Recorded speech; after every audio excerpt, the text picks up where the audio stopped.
कि भगवान सत्यमय जगत में है, हम लोग समझेंगे कैसे? भगवान का अस्तित्व है, हाउ विल वी अंडरस्टैंड? कैसे इसको समझेंगे या विश्वास करेंगे? महाराज, हरे कृष्ण।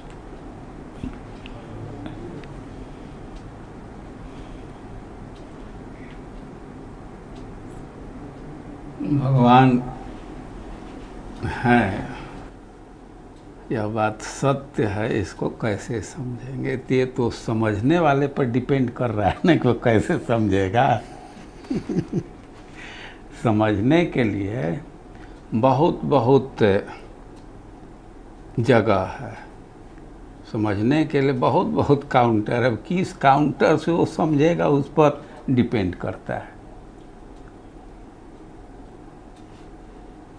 गीता पढ़ेंगे समझ जाएंगे कि भगवान है। भगवान को शास्त्र से समझते हैं। जब भगवान मिथिला में गए तो कह रहे हैं कि ब्राह्मण हमारे इस रूप से भी अधिक प्रिय है। जितना हमको ब्राह्मण प्रिय हैं, न एतद रूपम चतुर्भुजम, या हमारा चतुर्भुज रूप भी उतना प्रिय नहीं। श्रीधर स्वामी वहाँ लिखे के वो कारण देते हैं कि यद्यपि सर्वदेवमयो अहम, हम सर्वदेवमय हैं, लेकिन ब्राह्मण सर्ववेदमय, ब्राह्मण वेदमय है और इसलिए वे श्रेष्ठ हैं, हमसे भी वे श्रेष्ठ हैं। इस अर्थ में कि प्रमेय प्रमाण के अधीन होता है। भगवान प्रमेय है, वेद प्रमाण है, तो प्रमाण से ज्ञान हो जाता है। भगवान को समझने का सबसे सशक्त, सबसे विश्वसनीय साधन है वेद शास्त्र। जीवेर ज्ञान लागे कृष्ण कैला वेद पुराण। अपने ज्ञान के लिए ही भगवान वेद पुराण की रचना की है। तो शास्त्र के श्रवण करने से, शास्त्र में श्रद्धा रखने से हम भगवान को समझ जाते हैं। अब कोई कोई है कि तर्क के आधार पर समझना चाहता है, वो वैसे भी समझ लेंगे। देखिए, ये दुनिया में इतना हलचल हो रहा है, सब क्रियाकलाप हो रहा है, कोई कंट्रोलर है ना? आखिर कोई कर रहा है ना, तो ठीक ठीक तर्क भी करे, तो तर्क के आधार पर भी रियलाइजेशन हो जाएगा कि भगवान है। आखिर हम लोग तो कोई एक चीज़ नहीं चाहते हैं। बाल सफ़ेद नहीं चाहते हैं, बुढ़ापा नहीं चाहते हैं, तो कोई कंट्रोलर है ना, वही कर रहा है। कोई कोई कहता है कि प्रकृति कर रही, ठीक है प्रकृति कर रही है, लेकिन प्रकृति का भी कंट्रोलर कोई है।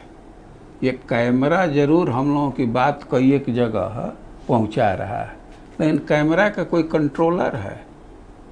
और उसी तरह अब सृष्टि पर विचार करेंगे तो बात समझ में आ जाएगी कि इसको कंट्रोल करने वाला कोई है। इसी से भगवान अपने शक्ति का भी ज्ञान देते हैं। भगवान के ज्ञान के लिए श्रीमद् भागवतम में बार बार इस संसार का वर्णन किया गया।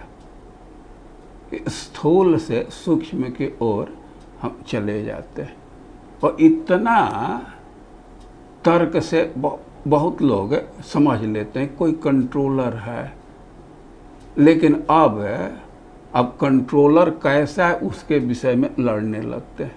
कंट्रोलर है और वो व्यक्ति है, परम सुंदर है, वही कंट्रोल कर रहा है।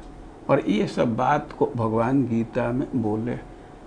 और भगवान को समझना है तो प्रभुपाद जी की गीता अच्छी तरह पढ़नी चाहिए। भगवद गीता यथारूप, गीता के श्लोकों को वो ठीक ठीक समझाया। और भी कई एक तरह से भगवान का ज्ञान हो जाता है, लेकिन सबसे बेस्ट तरीका है शास्त्र का श्रवण करना। साधुओं के बीच में जाएंगे, भगवान का ज्ञान हो जाएगा। अति सुंदर, बहुत सुंदर। प्रश्न इस प्रकार था कि भगवान का अस्तित्व है, इसको हम लोग समझेंगे कैसे? तो महाराज का पहला रिप्लाई में ही, पहले वर्ड्स में ही उसका उत्तर था कि समझने वाला व्यक्ति समझ जाता है। इसको एक दूसरे एग्जांपल के समझा जैसे H2O, अगर कोई बकरी चराने वाला व्यक्ति को बोलेंगे H2O का अर्थ क्या, बोलेंगे मुझे नहीं पता। लेकिन जो साइंस के स्टूडेंट है या जो प्रयोगशाला में हाइड्रोजन टू ऑक्सीजन से पानी बनाते हैं तो उसको समझ जाते हैं। तो महाराज के बोलने का भाव वही है, जो समझने वाला व्यक्ति है, जो शास्त्र वेद वेदांगों को पढ़ते हैं तो भगवान को समझेंगे। लेकिन जो बकरी चराते, कहने का मतलब जो ये गीता भागवत से दूर है, वो भगवान को समझेंगे कैसे? महाराज एग्जाम्पल दिए चैतन्य चरितमृत के श्लोक का कि जीव का माया मुग्ध जीवेर नहीं स्वतः कृष्ण गया, जीवेर कृपाई कोइलो कृष्ण वेद पुरा। तो कितने सुंदर ढंग से महाराज समझाए।